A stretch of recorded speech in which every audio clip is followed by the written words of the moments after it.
Baik, saya akan menjelaskan mengenai bakteri. Bakteri adalah organisme sel satu dan merupakan makhluk hidup dengan populasi terbanyak di bumi. Organisme berukuran mikro ini bisa ditemukan di mana saja, bahkan di dalam tubuh manusia pun ada bakteri. Adapun ciri-ciri dari bakteri yaitu 1. Berukuran kecil, 2. Terdiri dari satu sel atau uniseluler, 3.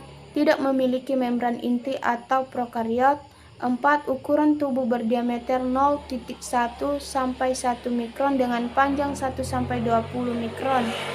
5. Hanya dapat dilihat melalui mikroskop. 6. Hidup berkoloni atau secara soliter.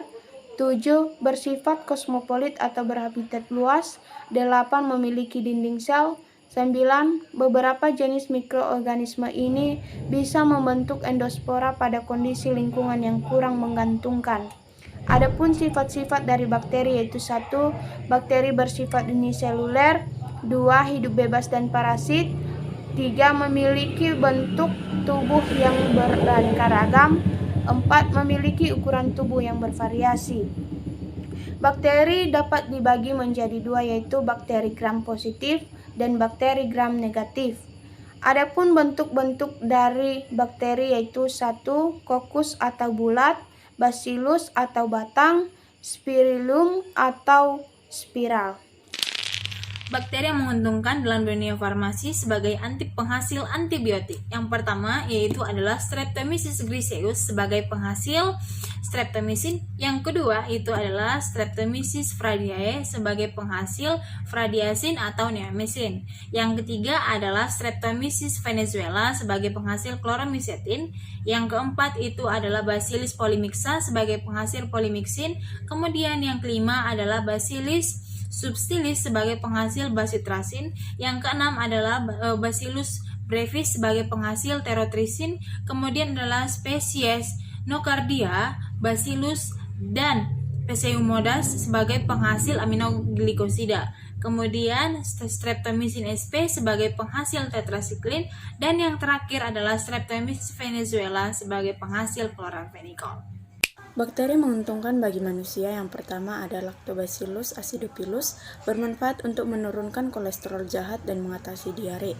Yang kedua, Lactobacillus rhamnosus, bermanfaat untuk mengatasi diare, melindungi saluran pencernaan dan menjaga kesehatan organ hati. Yang ketiga, Bacillus coagulans, bermanfaat untuk menjaga kesehatan saluran pencernaan. Dan yang keempat, Bifidobacterium animalis, bermanfaat untuk memperbaiki gerak usus. Yang kelima, Escherichia coli, bermanfaat untuk mencegah dan mengobati colitis ulcerativa atau peradangan di usus besar. Yang keenam, Lactococcus latis, bermanfaat untuk memperbaiki mukosa atau lapisan usus penderita inflammatory bowel disease atau peradangan usus. Yang ketujuh, Lactobacillus reuteri, bermanfaat untuk mencegah sembelit atau diare yang menyerang anak dan meningkatkan daya tahan tubuh si kecil. Yang kedelapan, Saccharomyces boulardii, bermanfaat untuk mencegah dan mengobati diare akibat mengonsumsi antibiotik serta mengobati permasalahan kulit yang umum seperti jerawat. Yang kesembilan, Streptococcus thermophilus, bermanfaat untuk mencegah intoleransi laktosa. Dan yang ke-10, Bifidobacterium longum, bermanfaat untuk memecah karbohidrat dan menetralkan racun di usus. Bakteri yang menguntungkan bagi hewan yaitu ada 4. Yang pertama, bakteri selulolitik, memiliki contoh Ruminicoccus albus dan Bacteroides succinogenes. Kemudian yang kedua yaitu bakteri hemiselubiotik, memiliki contoh Butrio vibrio, Vibrio solvens, dan Bacteroides ruminicola. Kemudian yang ketiga yaitu bakteri pemakan asam atau biasa disebut dengan Achillia atylizer bakteria, memiliki contoh Propionibacterium, Pseudomonas latitica, Streptococcus bacterium. Dan yang terakhir yaitu bakteri amylolitik, memiliki contoh Bacteroides ruminicola dan Bacteroides amylopicillus. Bakteri yang menguntungkan bagi tumbuhan terbagi menjadi 4. Yang pertama ada bakteri Rhizobium leguminosarum dalam bidang tumbuhan. dapat membantu menyuburkan lahan pertanian. Yang kedua juga ada bakteri Pasteuria pentarens dalam bidang tumbuhan, bermanfaat untuk dikembangkan sebagai salah satu komponen pengendalian nematoda pada tanaman lada.